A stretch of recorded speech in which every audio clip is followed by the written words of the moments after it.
thus far.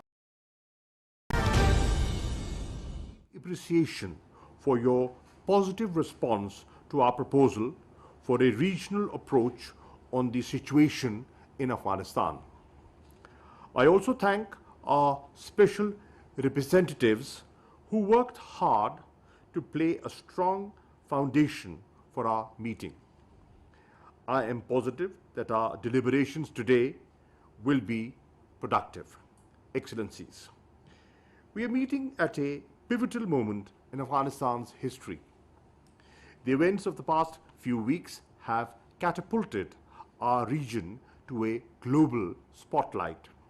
How the situation evolves will have profound implications for Afghanistan, our region, and the world at large. It is clear that no one could anticipate the recent turn of events, from the meltdown of security forces to the collapse of the Afghanistan government. All previous assessments and predictions proved wrong. Notwithstanding the unanticipated and sudden nature of these developments, it is important to note that the much dreaded bloodshed has not occurred. The prospect of a protracted conflict and civil war seems to have been averted. The much feared mass exodus of refugees has not taken place, at least thus far. By all reckonings, the situation remains complex and fluid. One thing, however, is certain. We all are grappling with a changed reality in Afghanistan. The Taliban have announced formation of a caretaker setup. We have noted this development. We hope that the political situation stabilizes at the earliest, leading to normalcy. The new situation requires discarding old lenses, developing new insights, and proceeding with a realistic and pragmatic approach. At the center of our endeavors must remain the well-being of the Afghan people who have suffered enormously due to conflict and instability for over 40 years. Excellencies, on 18th August 2021, I had a detailed exchange of views with State Councillor and Foreign Minister Wang Yi. We agreed that in view of the developments taking place in Afghanistan, which had obvious implications for all the 6 neighbors, it was important to have closer communication and coordination. During 24th to 26th of August 2021, I undertook visits to Tajikistan, Uzbekistan, Turkmenistan, and Iran. I am grateful that we had in-depth and insightful discussions during that trip. We agreed on charting a way forward that would help address the common challenges and realize the opportunities that may arise out of the latest developments. Our consultations so far have brought forth the following issues that would require a coordinated approach as the situation evolves. And they are: security situation along the borders, prevention of Afghan soil for being used by terrorist entities, possibility of fresh influx of refugees, containing drug trafficking and transnational crimes, stemming any spread of extremist elements, challenges relating to COVID-19 pandemic, impediments to regional connectivity. We also agree that there are rich dividends if peace is secured in Afghanistan.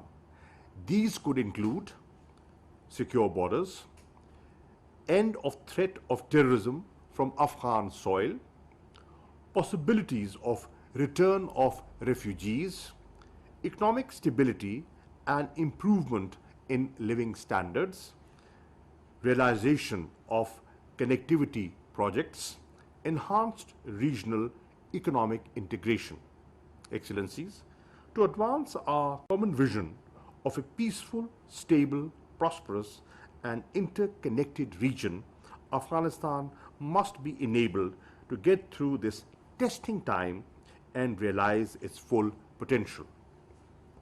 In our view, there are several key principles and priorities that should guide the efforts in this direction. First, we must affirm our full support and solidarity with the Afghan people. Second, we must reaffirm our full commitment to the unity, sovereignty, and territorial integrity of Afghanistan. Third, we must stress that Afghan issues should have Afghan solutions. Fourth, we must make clear that Afghan soil should not be allowed to be used against any country. Fifth, we must underscore the multi-ethnic nature of Afghan society and stress the importance of national reconciliation. In the wake of recent developments, the key priorities are to prevent a humanitarian crisis that can exacerbate the sufferings of the Afghans. Equally important is to take steps to prevent economic meltdown in the country. If a humanitarian crisis is prevented and economic stability is assured, then peace can be consolidated and a mass exodus precluded. It cannot be stressed enough that this requires enhanced engagement of the international community, particularly at this pivotal juncture. Renewed diplomatic and international presence in the country would reassure the Afghan people. The urgent provision of humanitarian assistance, with UN and its various agencies playing a lead role, would reinforce that process of confidence building. Afghanistan's success to its financial resources would be pivotal in preventing a collapse and reviving the economic activity. Excellencies, I have no doubt that our deliberations today would help us carry forward our collective thinking on a coordinated approach to the myriad aspects of the situation in Afghanistan. We propose to transform this important platform of neighboring countries into a regular consultative mechanism. I also suggest that we may give consideration to the idea to invite Afghanistan in future. Participation of Afghanistan will augment this forum's effectiveness in pursuing our shared objectives for lasting peace and stability in Afghanistan. The neighboring countries have a direct stake in the stability in Afghanistan. Our collective voice to the international community will reinforce our message of a peaceful, stable, and prosperous Afghanistan at peace with itself and with its neighbors.